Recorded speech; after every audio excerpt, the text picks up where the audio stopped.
અમેરિકાએ ભારત પર લગાવેલો ટેરિફ આજથી લાગુ થતા ચિંતાનો માહોલ પણ ક્યાંક જોવા મળી રહ્યો છે। અમેરિકામાં ભારતીય સામાન હવે આજથી મોંઘા થશે। ભારત પર આજથી ટેરિફનો બમણો માર જોવા મળશે, એટલે કે 50% ટેરિફથી ભારતની 48 અબજ ડોલરની નિકાસ જે છે તે પ્રભાવિત થશે। વિશ્વવિખ્યાત છે રાજકોટનું સોનું બજાર અને સોની બજાર પર પણ અસર જોવા મળી શકે છે। યુએસના ટેરિફની ભારતના ઉદ્યોગમાં કેવી રીતે અસર થશે, તો સોની બજાર પર શું અસર થશે તે પણ અહીંયા સવાલો થઈ રહ્યા છે।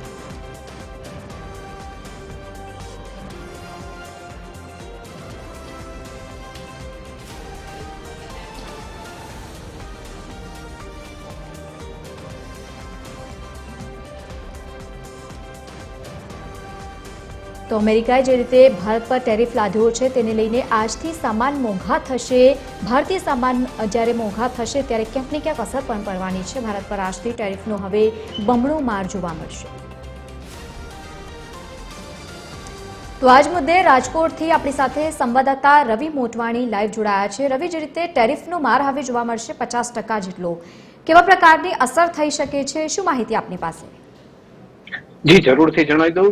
જે અમેરિકાએ જે ટેરિફ લગાવ્યું છે ભારતના જે 3 સેક્ટરો બાદ રહે છે, ઉર્જા, ફાર્મા અને ઇલેક્ટ્રોનિક, પણ તેના સિવાયના જે બધી વસ્તુઓ જે એક્સપોર્ટ કરવામાં આવશે તેના 50% ટેરિફ લગાવવાની જે વાત કરવામાં આવી છે, આજથી જે લાગુ પડી રહ્યું છે, તો તેને લઈ ભારતના કેટલાક ઉદ્યોગોને અસર થશે। સાથે સાથે રાજકોટનું જે વિશ્વવિખ્યાત સોની બજાર છે તેને પણ આની અસર થવાની સંભાવના સેવાઈ રહી છે અને આની ઘણી ખરાબ અસર થશે। સોની બજારને પણ માઠી અસર થશે, સાથે સાથે કારીગરોને પણ નુકસાની વેઠવાનો વારો આવશે, તે વાત નકારી શકાય નહીં। ત્યારે આ ટેરિફથી શું નુકસાન થશે તે અંગે જેમ્સ એન્ડ જ્વેલરી એસોસિએશનના પ્રમુખ મયુરભાઈ આપણી સાથે છે, તેમની પાસે વિશેષ જાણીએ કે કઈ રીતના આની માઠી અસર જે રાજકોટના સોની બજારને થવાની છે તેમની પાસેથી જ આપણે જાણવાનો પ્રયાસ કરીશું। મયુરભાઈ, TV13 માં આપનું સ્વાગત છે। શું કહેશો, કઈ રીતની અસર થવાની છે? જી ચોક્કસથી અમેરિકાના ડોનાલ્ડ ટ્રમ્પ રાષ્ટ્રપતિ દ્વારા જે ટેરિફની જાહેરાત કરવામાં આવી છે, 50%થી વધારે ટેરિફની જાહેરાત કરવામાં આવી છે, તેમની સીધી અસર રાજકોટ અને પૂરા ભારત પર જે જેમ્સ એન્ડ જ્વેલરી ઉદ્યોગ છે તેના પર સીધી અસર જોવા મળશે। કેમ કે જ્વેલરીનો 10%થી પણ વધારે હિસ્સો એ યુએસમાં એક્સપોર્ટ થાય છે, તો આ એક્સપોર્ટના હિસાબે લાખો કારીગરોની રોજગારીના પ્રશ્ન અહીં પ્રશ્નાચિહ્ન કહી શકે તેવો પ્રશ્ન ઉભો થઈ રહ્યો છે કે લાખો કારીગરોની રોજગારી જે આ ટેરિફના હિસાબે છીનવાની શક્યતા પૂરેપૂરી રહેલ છે। તેમજ આપણે વાત કરીએ કે બુલિયન ઉપર ટેરિફ નથી, જ્વેલરી પર ટેરિફ છે। બુલિયન તો ભારતમાં છે ઇમ્પોર્ટ જ આપણે કરતા હોઈએ છીએ, જ્વેલરી છે એક્સપોર્ટ કરતા હોઈએ છીએ।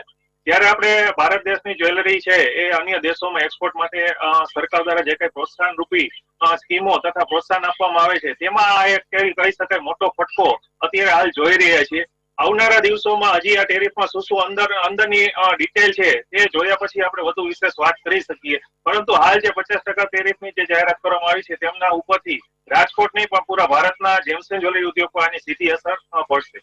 આ મામલે આપ કઈ એસોસિએશન લેવલે કઈ રજૂઆતો કરો, શું કરશો?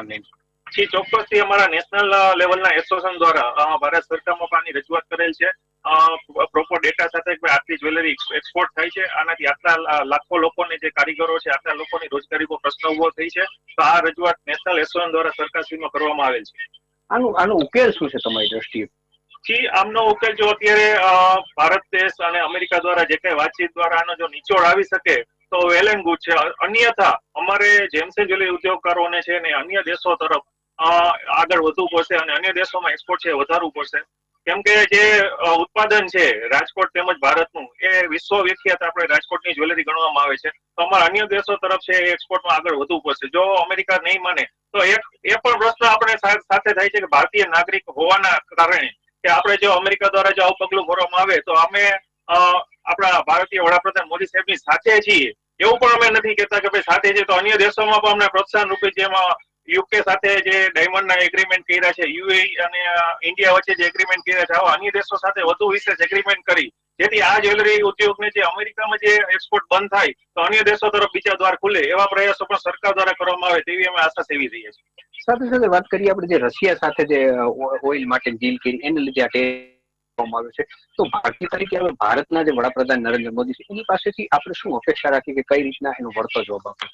એ ચોક્કસથી આપણા વડાપ્રધાન સાહેબ ખૂબ જ કહી શકાય એવા નિર્ણયો લઈ શકે છે કે ભારતના લાભરૂપી નિર્ણયો લઈ રહ્યા છે, ત્યારે આપણે ભારતીય નાગરિકો હોવાના કારણે આપણે એમની સાથે છીએ, પરંતુ જે નિર્ણયો લે છે તેમાં ક્યાંક ને ક્યાંક અમારી જેમ્સ એન્ડ જ્વેલરી ઉદ્યોગકારોને જે અસર પડતી હોય છે તો એના માટે બીજા અન્ય દ્વાર ખુલે એ પણ અમે આશા સેવી રહીએ છીએ કે તેમના તરફ પણ સરકાર ધ્યાન આપે જેથી કરીને અમારા ઉદ્યોગને માર ન પડે.